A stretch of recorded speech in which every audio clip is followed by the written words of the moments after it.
you are not as free as you feel. You wake up, make choices, pick between options, and call it your decision. But under the surface, the same 10 mental glitches are running the show. They decide what seems fair, what seems urgent, who seems trustworthy, and when you feel like you have no choice but to say yes. Manipulators do not need to hypnotize you. They do not need to threaten you. They just need to pull on the right mental strings and let your own brain do the rest. A high price that suddenly feels reasonable. A fake deadline that makes you rush. A kind favor that quietly turns into a debt. A calm voice that names your feelings so well that you start trusting the person who is using you. You tell yourself you are being logical. You are not. You are being predictable. This is the part most people never want to face. Your mind runs on shortcuts. Those shortcuts save energy, but they can also be used against you. Anchoring, fake generosity, forced gratitude, the need to look consistent, fear of losing something, fear of social tension, fear of being rude. Each tactic plugs into a reflex that is already inside you. By the time you feel like you are deciding, the game has often been set up around you. The frame is already tilted. The first number has already poisoned your sense of normal. The options have already been stacked, so that the middle choice feels safe and smart. You are not pushed, you are steered. This video is not about turning you into a cold manipulator. It is about giving you a different kind of eyesight. Once you understand these 10 tactics, your daily life starts to look different. The discount that suddenly appears. The partner who creates chaos, then looks kind by calming it down. The manager who starts with an outrageous demand, then makes you grateful when they reduce it to something that is still unfair. You start to see the setup. You notice when your body goes into urgency, guilt, or relief, and you learn to treat those feelings as alarms, not instructions.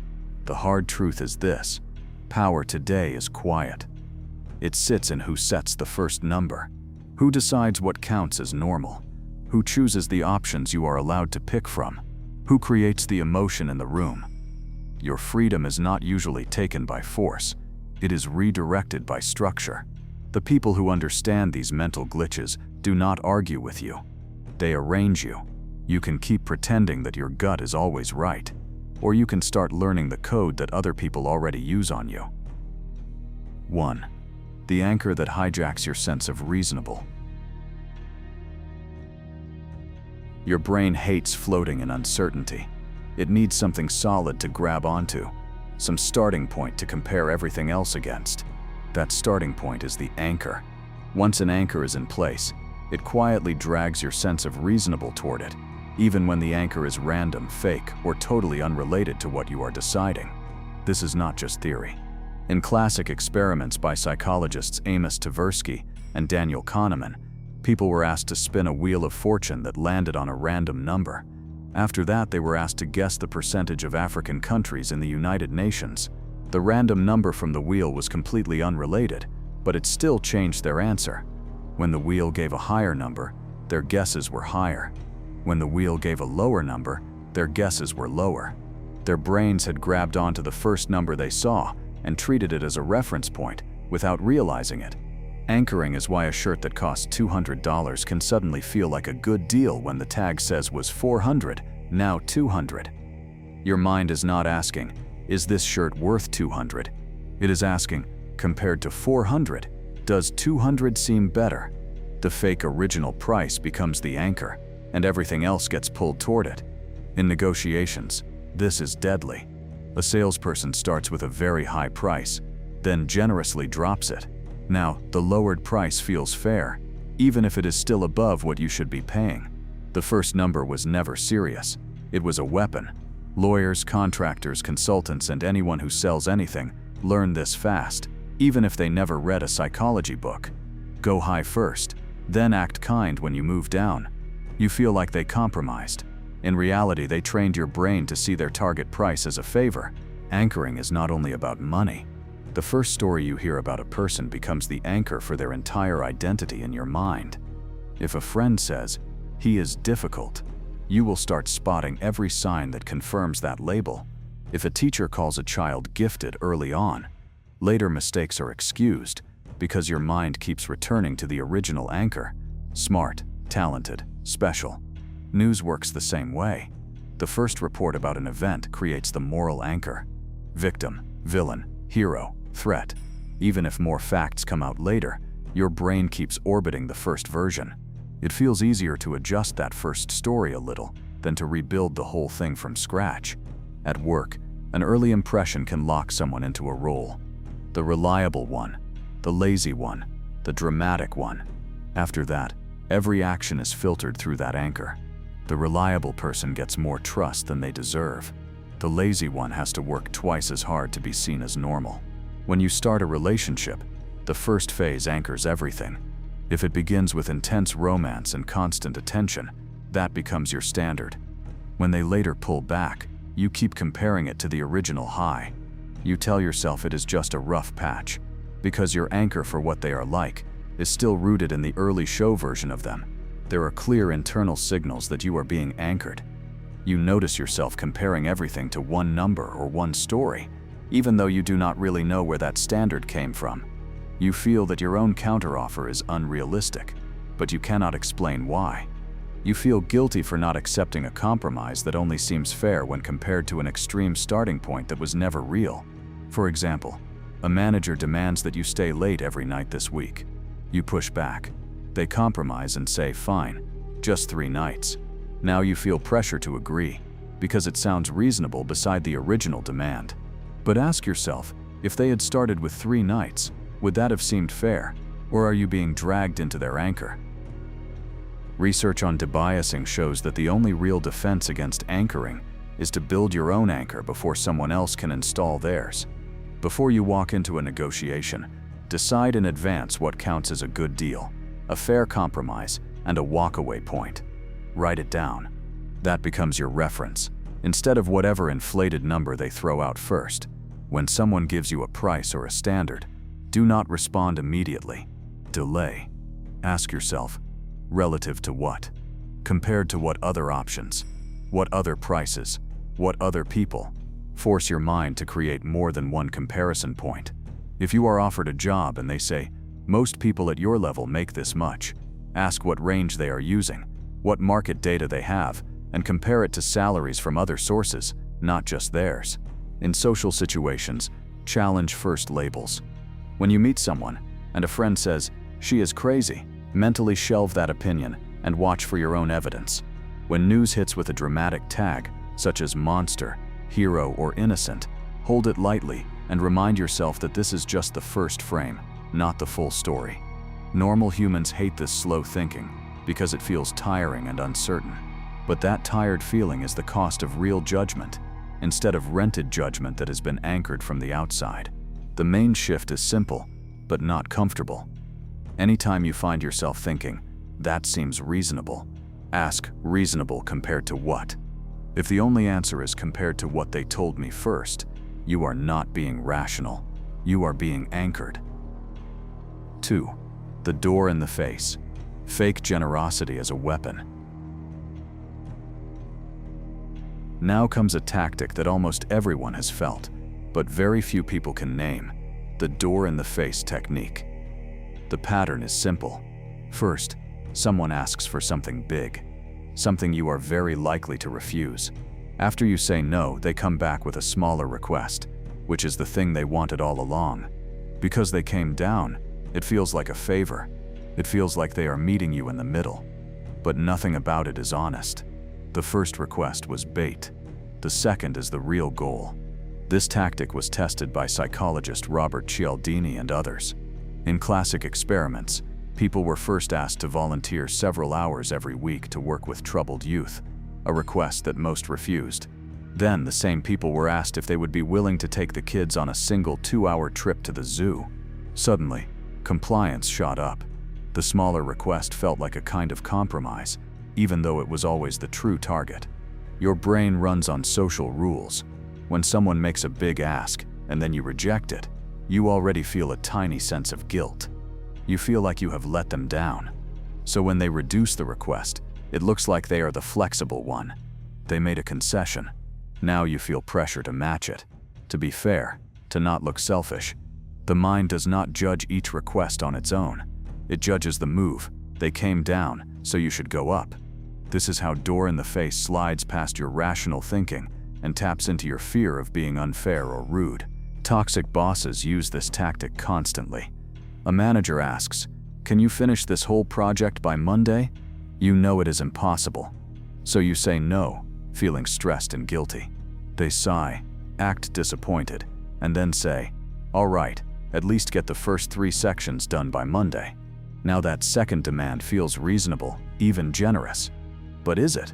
If they had started by saying, "Can you do these 3 sections by Monday?" you might have still thought it was too much. The only reason it now looks fair is because your mind is comparing it to the absurd original request. Instead of seeing the first request as manipulation, you see their second offer as kindness. Abusive partners do something similar with behavior. They start with extreme control, cruel comments, or wild jealousy. You finally push back. They soften the behavior a little. They still cross lines, but not as obviously. Your brain feels relief. You tell yourself, they are trying, they are getting better. But what actually happened? They moved from outrageous to slightly less outrageous. They created a fake contrast so that their still toxic behavior looks improved. At least they are not as bad as before. Becomes the new standard. You start to feel ungrateful if you are still unhappy. Salespeople and negotiators use door in the face in money deals all the time. They quote a huge price or demand. Then after you react, they work with you and cut it down. They might even say things like, "I talked to my manager, and I really pushed for you. Now the new price feels like a victory." You are relieved. That relief is the trap. You are so focused on the drop from the first price that you stop asking a basic question: is this second price actually good? Or is it just better than a number that was never serious to begin with? The core psychological trap here is simple. First, your guilt is triggered when you say no to a request. Second, the social rule says that when someone moves closer to your position, you should also move closer to theirs. So when they shrink their request, you feel pressure to meet in the middle, even if the middle is still closer to their original goal. You start to fear looking selfish, picky, or rigid. You ask yourself, am I being unreasonable? They already lowered it. This inner doubt is exactly what the manipulator wants. There is one rule that breaks this tactic. Judge every request as if it existed alone. When someone makes a big demand, then comes back with something smaller, mentally delete the first demand. Ask yourself, if they had only asked me for this smaller thing, with no previous request, how would I feel about it? Do not reward the fake concession. In your mind, their first demand is not a gift or a gesture. It is data that they are willing to push your limits. Their coming down is also data. It shows that the first request was inflated. That makes them less trustworthy, not more. Pay attention to people who always start too high and then act like heroes when they come down. Bosses who always ask for more time, more tasks, more sacrifice, then graciously accept less. Partners who always push your boundaries hard, then settle for crossing them halfway. Salespeople who open with absurd prices just to give you the thrill of a deal. These people are not being generous. They are running a script. The solution is not to argue better inside their script. The solution is to step outside of it. Evaluate what they want on its own merits, not in relation to a fake starting point. If the second request is still wrong for you, say no. You do not owe anyone a yes just because they pretended to compromise. When you start seeing door in the face clearly, a quiet shift happens. Guilt loses some of its force. You stop feeling like a bad person for refusing an unfair deal. You realize that the person in front of you is not being kind by shrinking their demand. They are simply moving from openly unreasonable to strategically unreasonable, and you are allowed to walk away from both. 3. The foot in the door. How tiny yeses rewire your identity. Some tactics smash into your boundaries. The foot in the door tactic simply nudges them. It does not start with a big ask.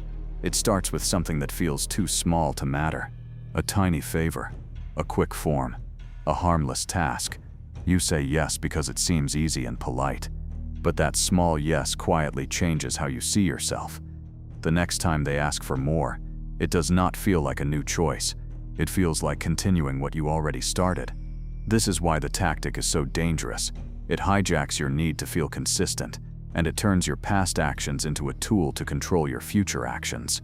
Psychologists Jonathan Friedman and Scott Fraser showed this clearly in a famous study. First, researchers went to homes in a neighborhood and asked residents to do something very small: put a tiny, neat sign in their window that supported safe driving. Almost everyone agreed. It was simple and looked good.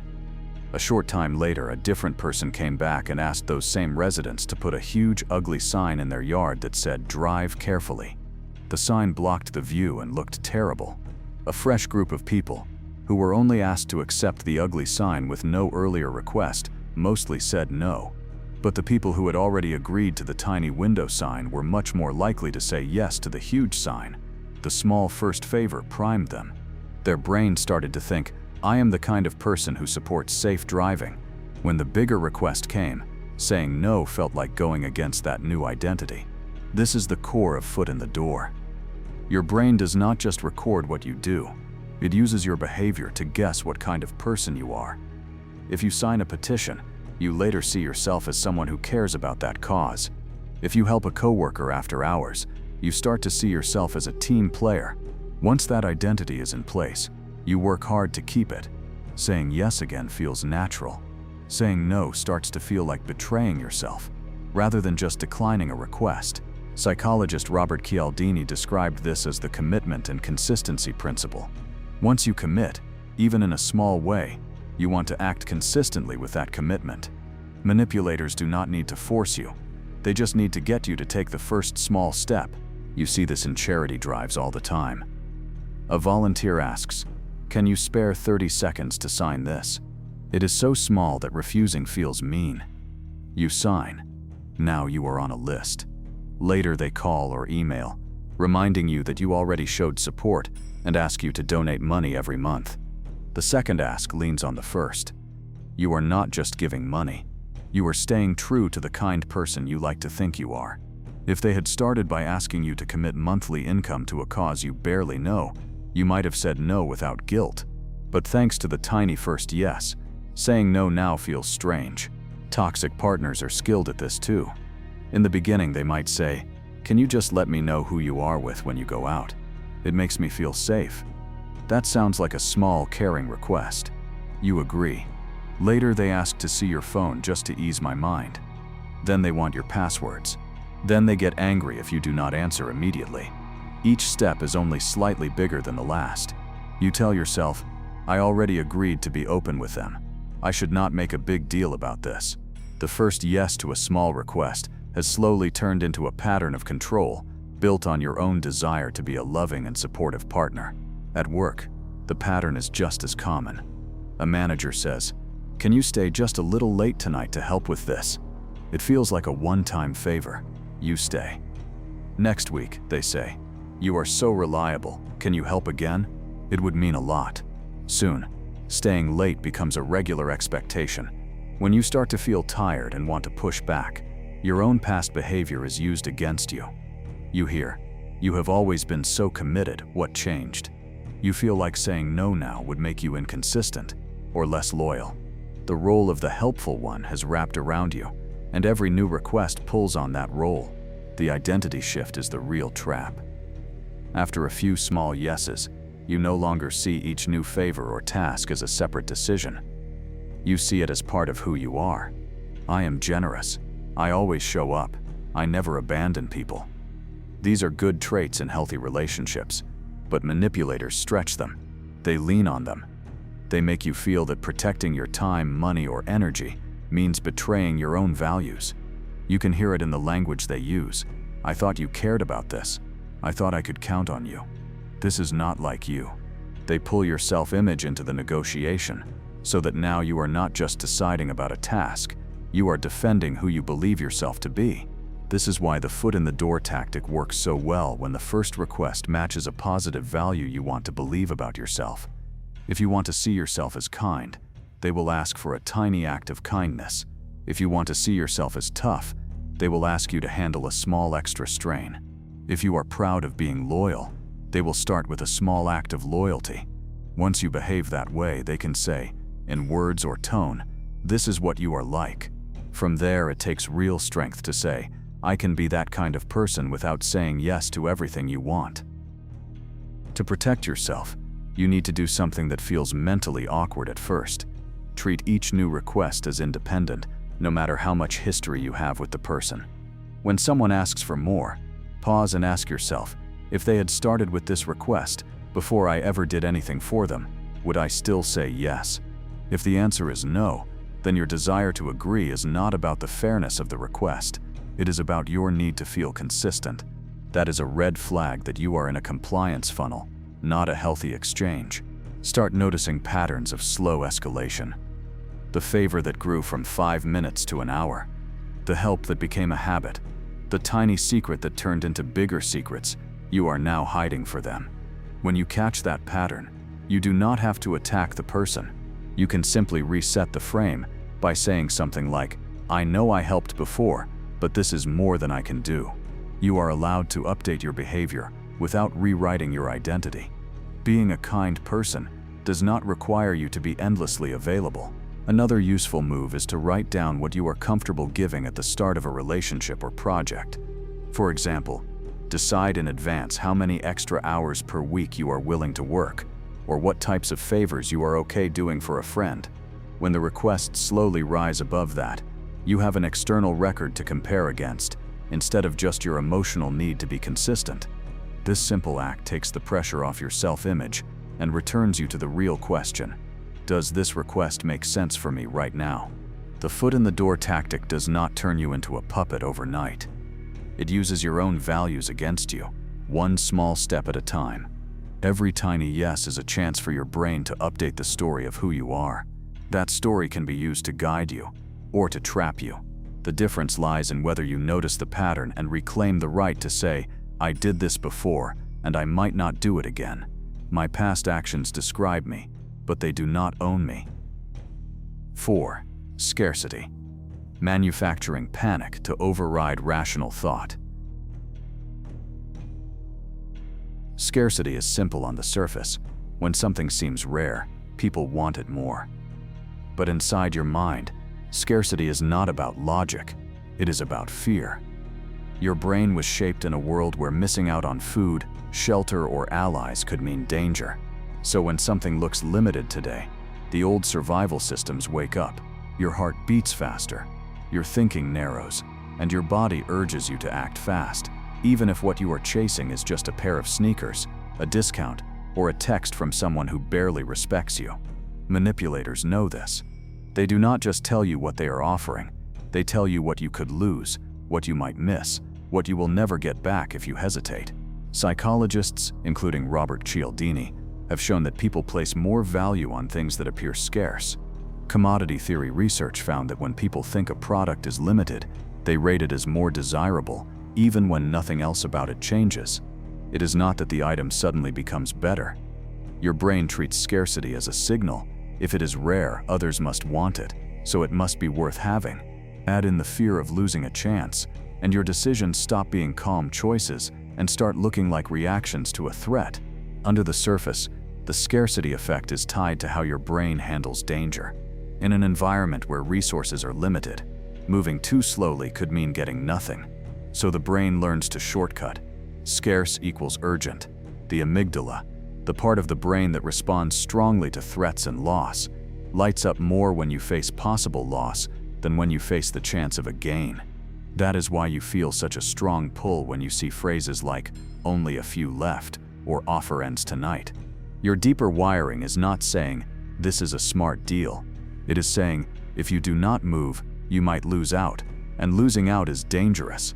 That fear can make you ignore details, red flags, or your own values. Marketers use this pressure all day, every day. You see timers counting down on websites, even though the offer magically returns the next week. You see only 3 seats left at this price, even on digital products that do not have real seats at all.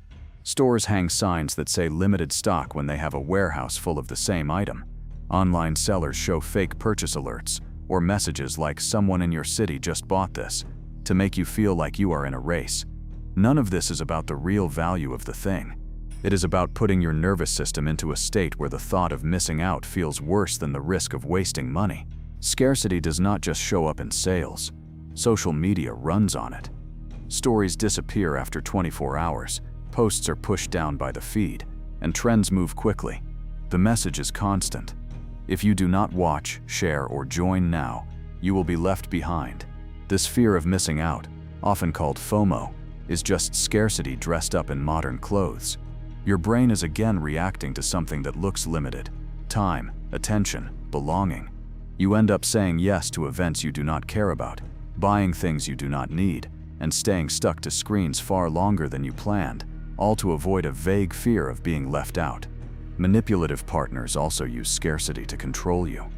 They might be emotionally distant, replying slowly, canceling plans, or giving affection only in short bursts. That behavior creates a feeling that their attention is rare and fragile. You start chasing it. When they finally give you a kind word, a long message, or a warm evening together, it feels special, even sacred, because it is not like them. Instead of asking why basic care is so limited, your brain focuses on holding on to the little you get. They might also say things like, "You will never find someone who understands you like I do," or "No one else would put up with you." They are trying to turn their presence into a scarce resource in your mind, something you must not lose, no matter how badly they treat you. At work, scarcity is used to push you into extra effort without fair pay or respect. A boss might imply that jobs in your field are rare, that there are many people ready to replace you, or that promotions almost never happen. Now, every small opportunity is framed as precious. This chance may not come again. You might agree to unpaid overtime, extra responsibility, or unfair terms because the idea of losing this rare role triggers your fear system.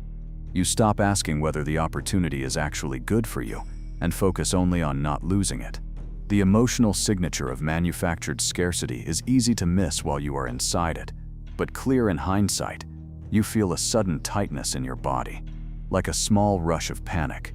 Your thoughts start racing. If I do not grab this now, I will regret it. You play mental movies of your future self suffering because you missed out. You stop comparing options and start thinking, how do I make sure I do not lose this? That shift from "is this right for me?" to "how do I not miss this?" is the sign that scarcity has hijacked your thinking. Real scarcity does exist. Some deadlines are real. Some places have limited spots. Some chances truly do not come back. The key is to learn the difference between real external limits and artificial pressure. Real scarcity usually comes with clear explanations that can be checked. A class with 20 chairs, a conference with a fire code limit, a flight with a fixed number of seats. When the person selling or asking you cannot explain the limit in a clear, logical way, there is a good chance the scarcity is manufactured. Also, real opportunities that are good for you will usually stand up to at least a little thinking time. When someone says, "You have to decide right now," alarm bells should ring.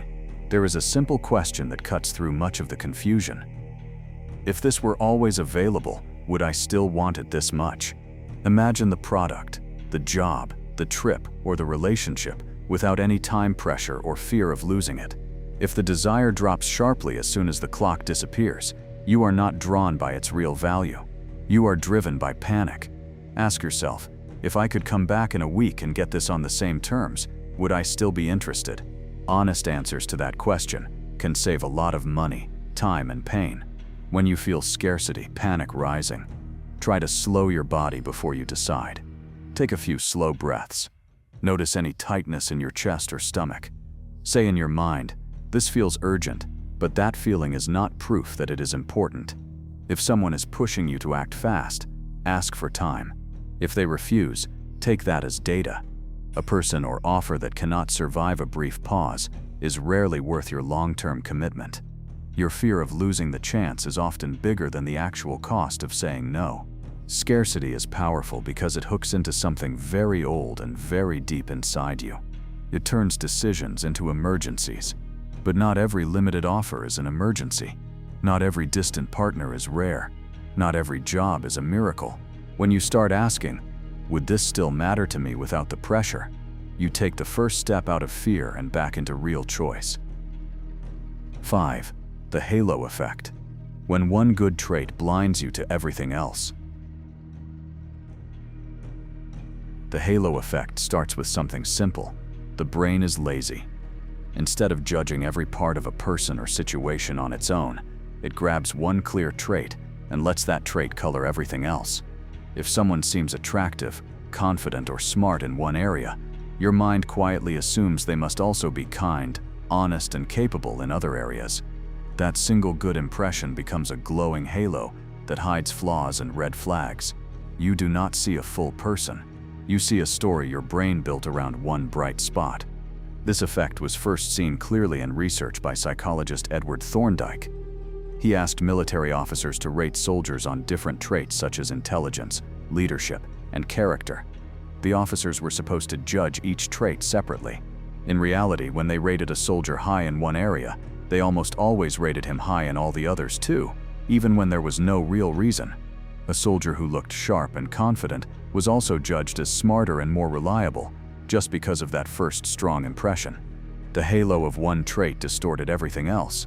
Today, the same thing happens again and again. Attractive people are often seen as more trustworthy and more skilled, even when they are not. Studies have shown that teachers sometimes give better grades to students they find more attractive or charming. Employers are more likely to hire or promote people who look the part. Good clothes, good posture, smooth talking. Confident speech often gets mistaken for deep knowledge. Someone who talks in a firm, clear voice, without hesitation, feels like an expert, even when their facts are weak or wrong. Your brain blends their looks, voice, and style into a single impression. This person is impressive. From there, it is very hard to see anything else. Manipulators know how to build halos. Online, they use perfect lighting, edited photos, luxury backgrounds, and bragging posts to signal success. They show expensive items, fancy trips, or important people they know. In real life, they may use designer clothes, a nice car, or a strong handshake to trigger your automatic respect. They might speak with total certainty, drop titles, or mention impressive connections. None of this proves character or honesty, but your brain is wired to round up. If this person looks successful and sounds sure of themselves, they must know what they are doing.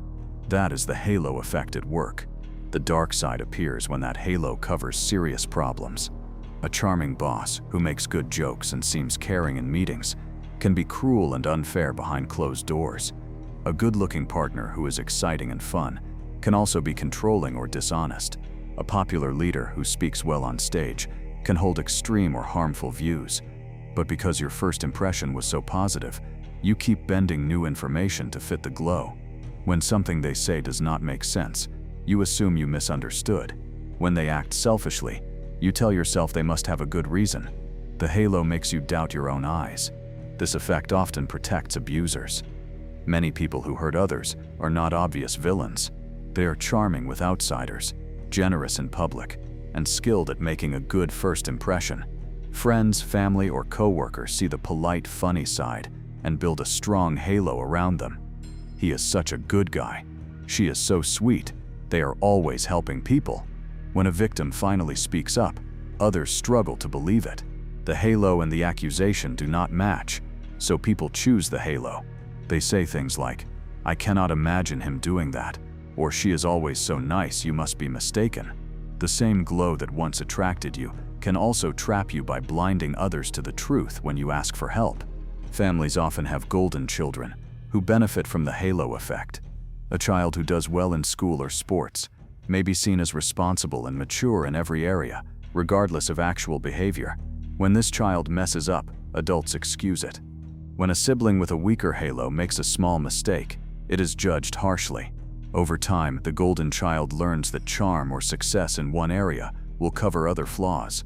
The less favored child learns that even good behavior may not be seen clearly because the halo is shining on someone else. The halo effect also works in reverse through what is called the horn effect. If your first impression of someone is negative, that trait can spread and poison everything else you see in them. A person who dresses in a way you dislike may be judged as lazy or careless. Someone who speaks with an accent or struggles with words in your language may be seen as less intelligent. Once that first negative trait takes root, your brain will look for more things to confirm it and ignore signs that do not fit. Just as halos can make bad people look good, horns can make good people look bad. So how do you fight something that feels so natural? First, you have to catch yourself smoothing everything into one story. When you meet someone impressive, pause and separate traits in your mind. Tell yourself, attractive, yes. Confident, yes. But what proof do I have of honesty, of kindness, of skill in this exact area? For example, a coach with a loud, exciting style may feel highly skilled, but have you seen real results from their methods? A financial advisor in a sharp suit may feel trustworthy, but have you checked their background, their fees, and their track record? Next, look for disconfirming data on purpose. Ask, what would I notice if this person were not as great as they seem? This does not mean you must become suspicious of everyone. It means you give yourself permission to see both good and bad. If someone is truly decent, they can handle being seen clearly. If their image depends on you ignoring all flaws, that is not someone you want power over your choices. Pay close attention to how you treat red flags that do not match your glowing view. Do you excuse them? Laugh them off? Say, everyone has bad days, even when the pattern keeps repeating? Ask yourself, if a less charming person did this same thing, how would I feel? If your answer is, I would not accept it, then the halo is speaking, not your standards. Your values should apply the same way, whether the person looks good in photos or not. It also helps to slow down important decisions when a halo is involved. If you feel strongly pulled toward a person, job, leader, or brand after a short exposure, take extra time before committing. The halo effect is strongest in first impressions and quick judgments. Over time, real character shows. Insist on more data, more interactions, more references, more history. Do not let a single shining moment seal the deal. The halo effect will never disappear. It is built into how human minds work, but it does not have to own you. When you catch yourself thinking, they seem amazing in every way, you can step back and test that thought. Separate traits. Ask for proof. Watch for what you might be ignoring. A single good quality is still just that, a single quality. Respect it, but do not let it blind you. 6. Reciprocity. How unasked favors turn into invisible chains. Humans are wired to return what they receive. If someone does something kind, most people feel a pull to give something back. This rule of reciprocity is one reason groups and societies work at all. It keeps trade fair, helps strangers cooperate, and makes friendships feel balanced. But the same rule that supports kindness can also be twisted into a quiet weapon. Manipulators know that if they can make you feel like you owe them, they do not have to push you very hard. You will push yourself. Psychologist Robert Cialdini showed how strong this rule is in everyday life. In classic studies, people who were given a small, unexpected gift were far more likely to say yes to later requests, even when they did not like the person giving the gift. For example, someone might hand out a free drink, then ask you to buy raffle tickets. Many people, who would normally say no to the tickets, suddenly say yes. Their brain is not thinking about the tickets by themselves. It is reacting to the feeling of debt created by the drink. The gift was cheap. The return favor was often much more valuable. This is how a harmless social rule becomes a tool for control. You see this tactic in many businesses. Free samples in a store are not just about letting you taste something. They are planting a sense of, they gave me something. So buying feels like being polite. Free trials, gift bonuses, and surprise upgrades work the same way. A salesperson might say, I got you a special discount. Even though the discount is standard, you feel grateful and more willing to agree. Your mind shifts from, is this good for me, to they did something for me, so I should respond kindly. The focus is no longer on value, but on balance. Toxic people take this further by giving you things you never asked for. A new partner might shower you with gifts, attention, and help early on, going far beyond what is normal. They drive you places, pay for everything, fix your problems, and tell you that you deserve it. At first it feels amazing, but later, when they want something from you, they will pull on that history. They may say, "After everything I have done for you, you cannot do this for me?" Or, "You have no idea how much I have sacrificed." Those early gifts were not free. They were investments in a future debt. At work, a colleague or boss might do you a big favor without you asking. They cover a shift, help you meet a deadline, or speak well of you to higher-ups. You feel grateful, maybe even lucky. Later, when they ask you to lie for them, take the blame, or stay late repeatedly, you hear, "Remember when I helped you?" You do remember, and the memory pulls at you. You do not want to feel like someone who takes without giving. So you say yes, even when your stomach knots and your values protest. Your fear of appearing ungrateful is stronger than your fear of doing something unfair. The inner trap of forced reciprocity works like this. First, someone gives you an unasked favor or an oversized gift. Second, you feel the automatic pressure to even the score. Third, they cash in by asking for something that goes beyond what you truly want to give. Because you fear being seen as selfish, you convince yourself that paying them back with interest is the right thing to do. You might even tell yourself stories such as, "They are always there for me," or "I owe them so much," even if most of the help was their choice, not your request. So how do you protect yourself without becoming cold or ungenerous? The first step is to notice when a gift was truly your choice. If someone gives you something you did not ask for, mentally label it as their decision, not your debt. You can appreciate it without turning it into a chain. Tell yourself, "This was kind, but it does not mean I owe anything beyond what I genuinely want to give." When strangers offer free items, ask yourself what they are likely to want from you next. If the answer feels uncomfortable, you are allowed to say no to both the gift and the future ask. It helps to separate gratitude from obligation. You can feel thankful for help without turning yourself into a servant. Try phrases like, "Thank you. That was very kind of you," instead of, "I owe you." Notice how often people around you say things like, "After all I have done for you." That line is almost never used by truly kind people. It is a favorite phrase of those who see generosity as a loan to be repaid with interest. Another useful habit is to evaluate every new request on its own, just like with the door-in-the-face tactic. When someone who once helped you asks for something, pause and ask, "If a totally different person with no history between us asked me for this right now, would I still say yes?" If the answer is no, then your urge to comply comes from the social pressure of reciprocity, not from the real fairness of the request. That is a sign to set a limit. You can also practice saying clear, simple refusals that do not get tangled in guilt. For example, "I appreciate what you did before, but I cannot do this," or "Thank you for helping me with that, but I am not comfortable with this request." You do not need to argue, explain every detail, or defend your character. Over-explaining is often a sign that the invisible chains are already tightening. Watch for patterns where someone constantly helps in ways you did not ask for, then keeps track like a secret accountant. If they often bring up past favors, hold them over your head, or expect you to be available at all times because of their earlier kindness, that is not generosity. That is control. Real friends and healthy partners help because they care, not because they want leverage. They are also able to hear no without acting betrayed. The rule of reciprocity is not your enemy. It can make you kinder and more cooperative. The danger comes when you treat every unasked favor as a binding contract. You are allowed to live by this standard instead. "I will gladly return kindness when it feels right, but I will not rent out my choices just because someone decided to invest in me without my consent." Once you start seeing these invisible chains, you can still accept help and gifts. You just stop letting them quietly decide who you are and what you must do.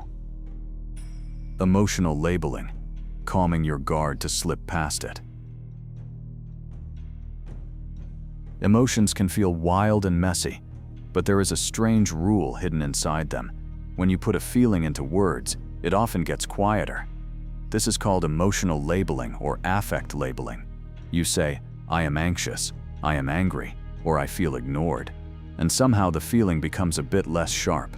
Neuroscience research, including studies by Matthew Lieberman, has shown that when people name their emotions, the part of the brain linked to fear and threat, the amygdala, becomes less active. At the same time, Areas linked to thinking and control become more active.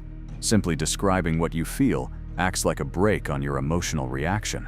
This is why emotional labeling is used as a tool in therapy and self-help. When you are overwhelmed, naming your state can help you calm down and see options more clearly. But like many helpful tools, it can also be twisted into something darker. If someone else labels your feelings for you in a skillful way, they can lower your guard and step into the role of the person who understands you. Once they are in that position, it becomes much easier for them to guide what you do next, even if their goals are not in your best interest. Skilled negotiators use this on purpose. Former FBI hostage negotiator Chris Voss talks about how naming the other side's emotions can change the tone of a conversation. Saying things like, "It seems like you are frustrated," or "It sounds like this situation has been unfair to you," helps the other person feel seen. Their shoulders drop, their voice softens, they start sharing more. That is very useful when you need to build trust quickly. It is also powerful in sales talks, performance reviews, arguments, and any high-stress discussion. The person who calmly names emotions gains a quiet control over the emotional climate. Manipulators use the same skill but for their own gain. They watch your face, your tone, your posture. Then they say things like, "You seem really overwhelmed. It sounds like you feel alone in this," or "I can tell this is making you anxious." When they are accurate, you feel a small shock of relief. Someone gets it. Someone can see what you are going through without you having to explain it. That relief can quickly turn into trust. You start thinking, "Finally, a person who understands me." You lean in. You may not notice that while your nervous system is calming down, your boundaries are also softening. The dark twist comes next. Once they have calmed you by naming your feelings, they can offer a solution that serves them. A seller might say, "You seem stressed about making the wrong decision." A lot of people feel that way. That is why this premium package is perfect for you. A controlling partner might say, "It sounds like you feel insecure when I go out. That must be awful for you." To help with that, let me just share my live location with you if you share yours with me. A manipulative boss could say, "You feel unappreciated and exhausted, I can tell. So here is what we will do. You take on this extra project, and I will put in a good word for you later." In each case, the emotional labeling lowers your resistance first, so you are more likely to accept the suggestion that follows, even when it does not actually solve your problem. There are warning signs that you are being handled this way. One sign is that you suddenly feel soothed as soon as they describe your feelings. Your breathing slows, your shoulders relax.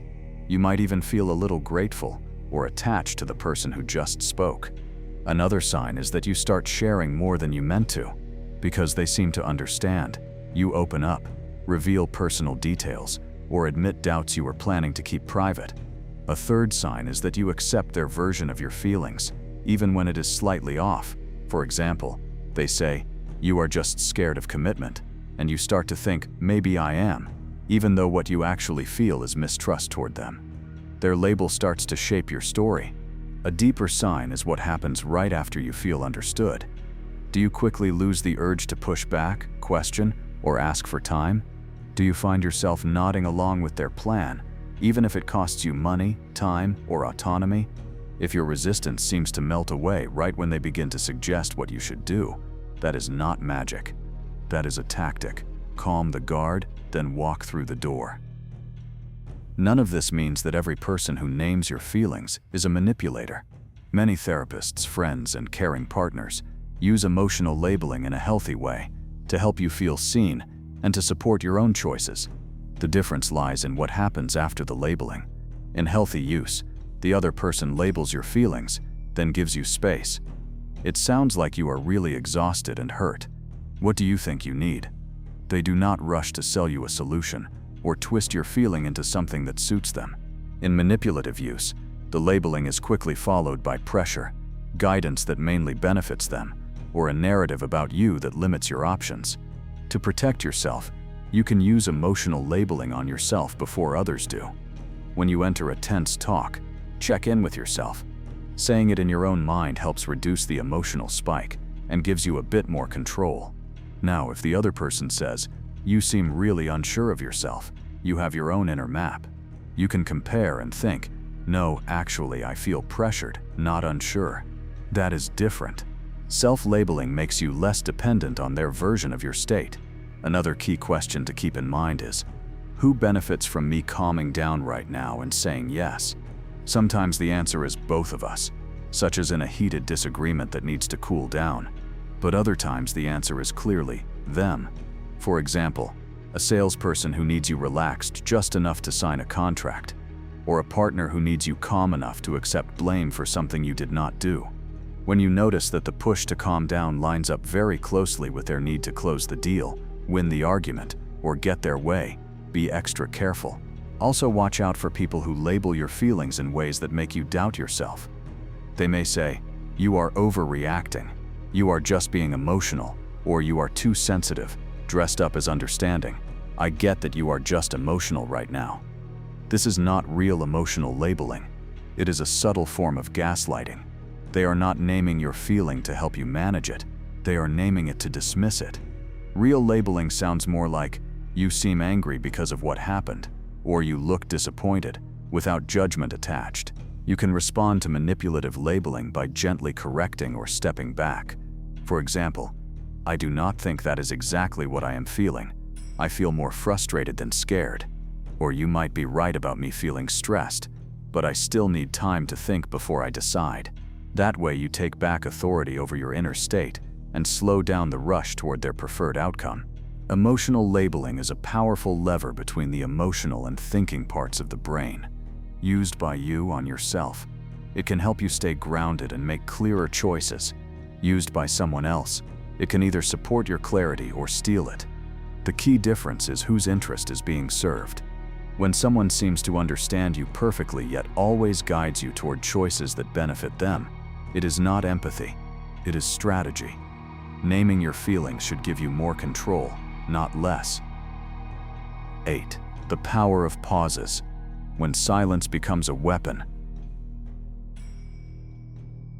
Silence feels small, but in many moments it is the loudest tool in the room. Most people hate social silence.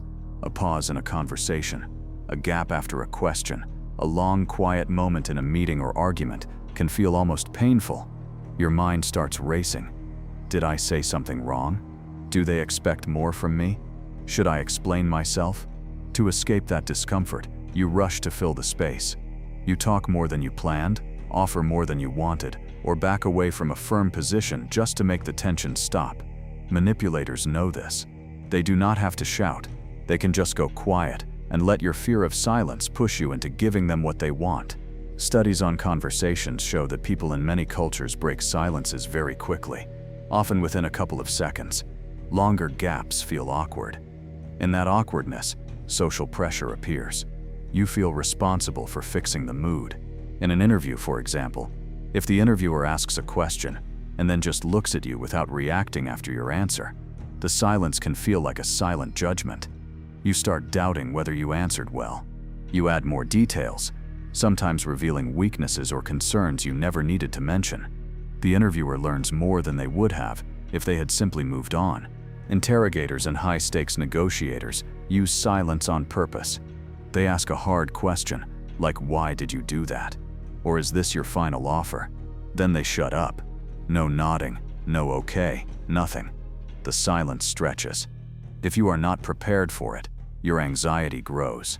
You might feel an urge to justify, well, the real reason is, and suddenly you have given them extra information they can use against you. Or you might rush to soften your position. I mean, we could maybe adjust the price a bit, even when they never asked you to. In both cases, silence got you to move without them having to say a word. In personal relationships, silence can be used as punishment or pressure. The silent treatment is a well-known example. A partner or friend goes cold and quiet, refuses to answer messages, or gives one-word replies. The message is clear, you are in trouble, and they will not tell you how to fix it. This kind of silence is not peaceful. It is heavy and sharp. Many people cannot stand that feeling, so they apologize first, even if they are not sure what they did wrong. They promise to change, make big gestures, or agree to unfair conditions just to bring the person back. The quiet has done what yelling might not have done. It has made you desperate to restore harmony, no matter the cost. The inner signs that silence is controlling you are easy to miss if you are only paying attention to words. Your heart rate might go up. You feel a wave of heat in your face or chest. Thoughts start tumbling. Say something. Fix this. Do not just sit here. You may hear your own voice speed up, jumping to fill every tiny gap. You might confess things no one asked about, such as extra doubts about a project, problems at home, or fears about your ability. Or you might start backtracking. Well, I guess I could be flexible. Maybe I was being too harsh. I do not want to cause trouble. In those moments, logic is not in charge. Discomfort is. The power balance in any talk often rests on who can handle silence better. The person who is comfortable with pauses can slow the pace, think before speaking, and watch the other side show their cards. The person who fears silence works hard to keep the air filled, usually with too many explanations, excuses, or offers. That person ends up doing most of the emotional labor and often gives up more ground. Silence, in this way, is not empty. It is a kind of pressure that pushes inward on the person who cannot bear it. The first step to protecting yourself is to change how you see silence. Instead of treating it as a failure, start viewing it as neutral space. Just because no one is talking does not mean you did something wrong or that you must fix anything. When you answer a question, practice stopping after your answer, even if the other person stays quiet. Tell yourself, I have said what I needed to say. The next move is theirs. At first, this will feel strange, especially if you were raised to always smooth things over. With practice, it becomes easier. You can build this skill in low-stakes situations. When a teacher or boss asks for an update, give a clear, brief answer. Then stop. If they look at you and stay silent, wait. If you feel panic rise, notice it without obeying it. Breathe slowly and keep still. Often they will simply move on or ask a follow-up question, and you will realize that the silence was not a hidden attack at all. It was just a moment. Each time you survive such a moment without rushing in to fill it, your tolerance grows. When someone is clearly using silence as a tactic, remind yourself that their stillness is not a verdict. In a negotiation, if the other side goes quiet after you state your terms, do not bargain against yourself. Do not say, but of course I can go lower, or I am sure we can adjust. Instead, you can calmly say, let me know your thoughts, and hold your ground. If they want a better deal, they can ask for it out loud. You are not required to read their mind and fix their feelings. In personal life, if a friend or partner uses deliberate silence to control you, recognize it for what it is, an attempt to make you so uncomfortable that you will bend. You cannot stop them from being silent, but you can refuse to chase them. You might say once, if you want to talk, I am here. Until then, I will give you space. Then actually step back, do something else. Take care of your own mood instead of obsessing over theirs. This is difficult, especially if you fear rejection, but it is the only way not to let silence run your life. You can also use pauses in a healthy way for yourself. Before agreeing to something important, pause on purpose. Let there be a gap. Say, let me think about that for a moment, and sit in the quiet. This short space gives your thinking brain a chance to catch up with your emotional reactions. It breaks the pattern where you react first and regret later. In arguments, taking a pause can stop a fight from growing.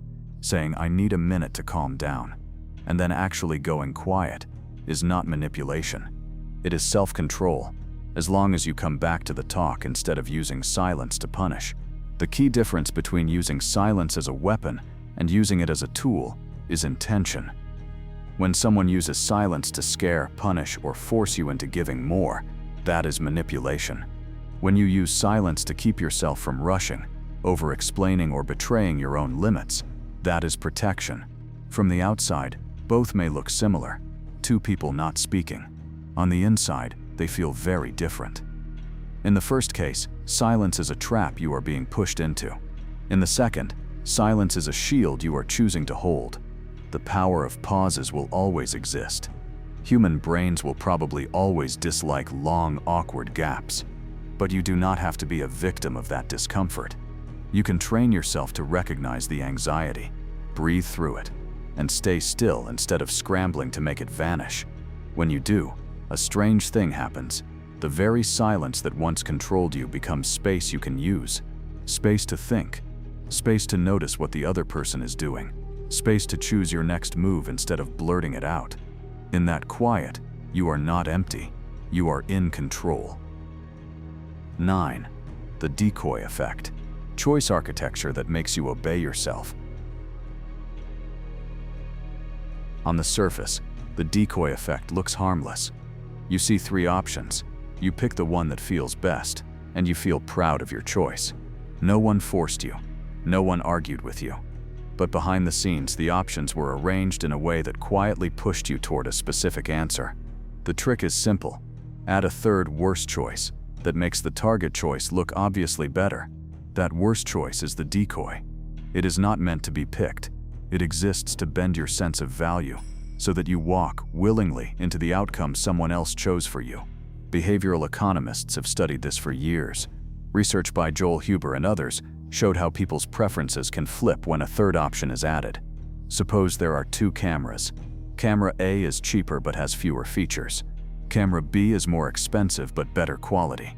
People are split between them. Then the seller adds camera C, which is almost as expensive as B but worse in features than B and closer in quality to A. Suddenly, many more people choose camera B. Camera C is clearly a bad deal compared to B. So B now looks like the smart choice. Your brain is not just comparing A and B anymore. It is comparing B and C and thinking, B destroys C, so B must be good. The presence of C pulls you toward B, even though C is not a serious option. The same thing happens in everyday pricing. Imagine a magazine with 2 subscription plans, online only for a low price, and print plus online for a higher price. Some people choose the cheap one, some the expensive one. Now the company adds a third option, print only for the same high price as print plus online. Almost no one picks print only, because it is clearly worse than print plus online at the same cost. Instead, many more people slide toward the print plus online option, because it looks like a strong deal compared to the decoy. The company did not change the real value of the plans. It changed the frame of comparison. This is the heart of the decoy effect. Your mind judges value by comparison, not in a vacuum. You are rarely asking, is this worth it on its own terms? You are asking, which option looks better relative to the others in front of me? And whoever designs those options controls what better looks like. Marketers use this in good, better, best menus all the time. The cheapest option looks basic and stripped down. The most expensive option is often intentionally ridiculous, far more than most people would ever need, with a high price tag to match. The middle option is the real target. It is priced so that, next to the top option, it looks safe and reasonable. The high-end choice acts as a decoy. Even if no one buys it, it makes the middle choice feel like a clever bargain. Restaurants do something similar. They place an extremely expensive dish on the menu, sometimes something odd that few people will order. That dish acts as a decoy. It makes the second most expensive meal look moderate and acceptable. Many customers who would have gone for something cheaper now drift upward, thinking, at least I am not getting the really pricey item. They walk out believing they made a careful, moderate decision. In truth, the menu pushed them higher. The decoy effect appears outside of money as well. Political plans can be framed with extreme options that are not meant to pass. A very harsh proposal and a very soft, unrealistic proposal can be placed beside the middle plan that leaders or lobbyists actually want. Citizens, seeing the middle as a sensible compromise, support it more easily. They feel balanced and fair, without realizing their sense of balance was created by the extreme decoys on each side. At work, a manager might present 3 project paths. One seems far too risky, another seems clearly underambitious or boring, and the third seems just right. That third path is often the one they wanted from the start. By placing it next to 2 badly framed alternatives, they create the sense that everyone is freely choosing the sensible middle. In reality, they built a small maze where most paths lead to the same place. The trick of the decoy is that it protects your feeling of agency. No one is openly telling you what to do. You are not being yelled at, bribed, or threatened. You are being guided. You still feel like you used your own judgment because you did compare things. You did reject at least one option. You did think about it, even if that thinking took place inside a rigged structure. This is what makes the decoy effect so sneaky. It hijacks your choices while letting you keep your pride. So how do you fight a trick that hides inside the options themselves? The first move is to notice when an option looks strangely bad compared to another. If two choices sit close together in price or effort, but one is clearly worse in almost every way, that is likely a decoy. Ask yourself, why would anyone pick this? Does it exist only to make the other one shine? When you suspect a decoy, mentally remove it from the set. Pretend that only the remaining options exist. Then ask, between these real options, what would I choose? Another key question is, if this middle choice were alone, with no other versions beside it, would I still think it is a good deal? Imagine going to a website and seeing only the plan you are about to choose at the current price, with no cheaper or more expensive plans for comparison. Would you feel the same? Or would you think, this is kind of overpriced, or this is more than I need? If the choice only feels smart when it is sitting next to a clearly worse option, your judgment is being pulled by the decoy effect.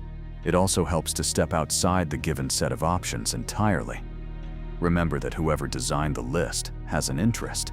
When you see 3 boxes on a page or hear 3 proposals in a meeting, ask, who created these options, and what do they want me to prefer? This simple question reminds you that the menu is not the world. There may be other choices that are not on display. Maybe you do not need any of the 3 subscription plans. Maybe the project does not need to follow any of the suggested paths. Maybe the real decision is not which of these 3, but do I accept this whole setup at all? In personal life, decoy-style framing can show up when someone wants you to accept a certain demand. A partner might say, either you move in with me next month, or we do a long-distance thing forever, or we break up.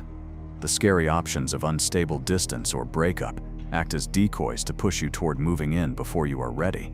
In that moment, it helps to pause and think, are these truly the only 3 paths, or are there other timelines and agreements we have not talked about? By adding your own options, you weaken the power of the ones they handed you. The decoy effect will always use the same weakness, your brain's comfort with relative thinking.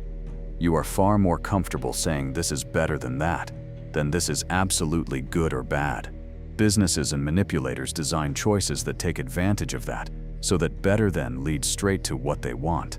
Becoming aware of this does not mean you must analyze every small menu in your life, but it does mean that during important choices involving money, time, commitments, or values, you should slow down and ask those extra questions. Strip away the fake choice that exists only to steer you. Compare the options you would have considered if no one had arranged them for you. And remember, real agency is not just the right to pick between given boxes. It is the right to question who built the boxes, why they framed them that way, and whether you want to play by those terms at all. 10. Loss aversion. How fear of losing destroys your logic. Your mind does not treat winning and losing as equal. Gaining something feels good, but losing that same thing feels far worse. Kahneman and Tversky showed this clearly in their research on prospect theory. In many of their studies, people turned down fair bets where they could win money, simply because there was a chance they might lose a similar amount. On average, losing hurts about twice as much as gaining the same amount feels good. This built-in bias is called loss aversion, and it quietly bends your choices every day. At a basic survival level, this bias once made sense.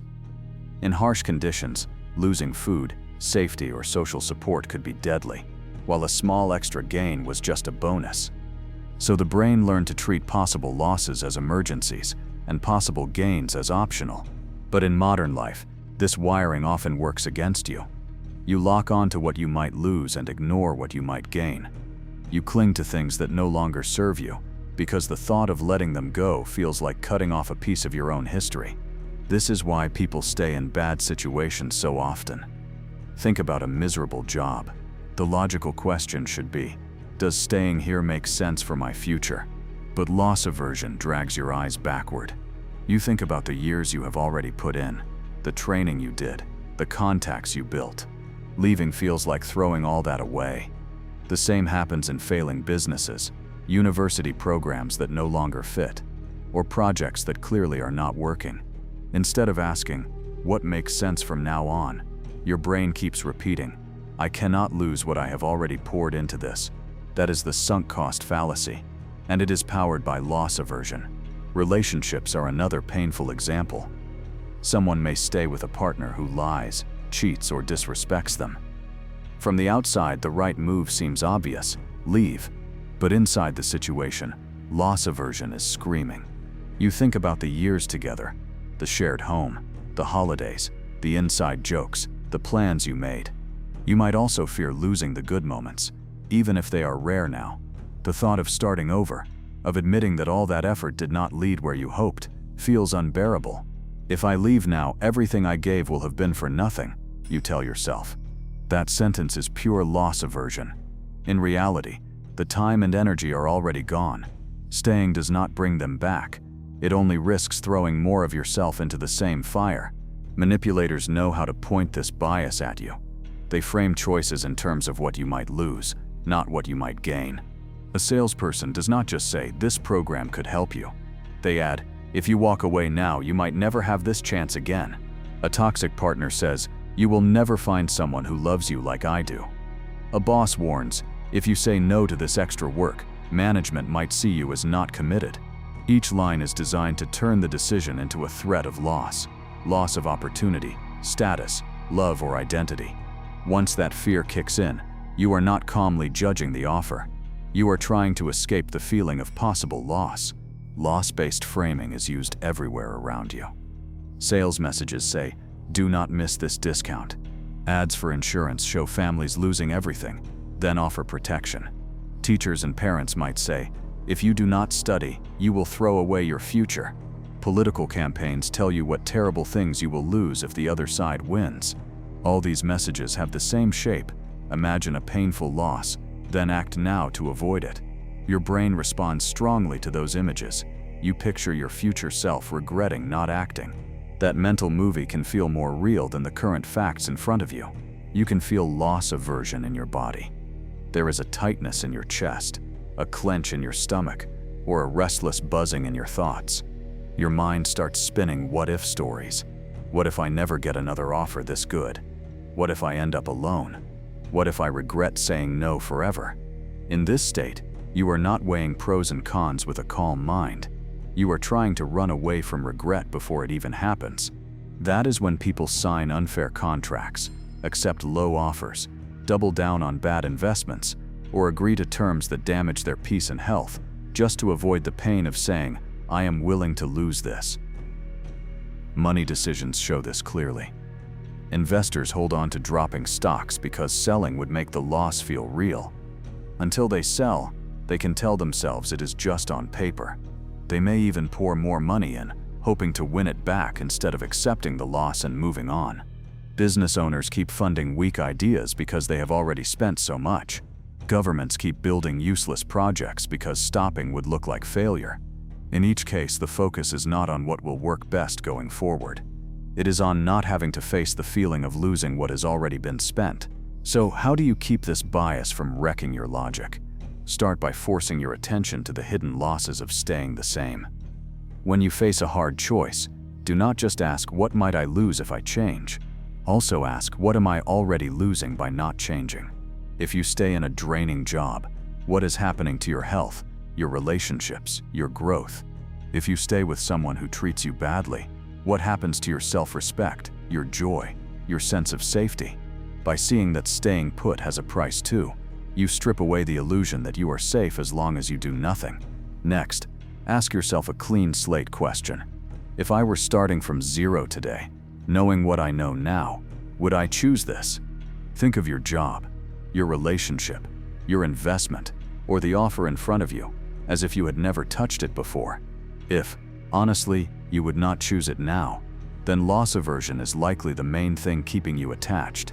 Your past work deserves respect, but it does not deserve the power to trap your future. It also helps to see every decision as a trade instead of a rescue. Loss aversion makes you think, if I say yes, I avoid losing this. Flip it. If I say yes, what do I give up in time, money, energy, or other chances? If I say no, what do I give up, and what do I protect or create space for? Write both sides down if you need to. When you see the full trade, one single feared loss stops looking so huge and final. Another useful practice is to imagine two kinds of regret. Regret from acting and regret from not acting. Loss aversion usually shows you only one picture. You say no, and later you suffer because you missed out. Balance it by also picturing the other regret. You say yes, and a year later you are stuck in something worse because you were too afraid to let it go. Ask which regret you are more willing to live with. Often the regret of staying trapped, of wasting more time and energy, is actually heavier than the regret of walking away.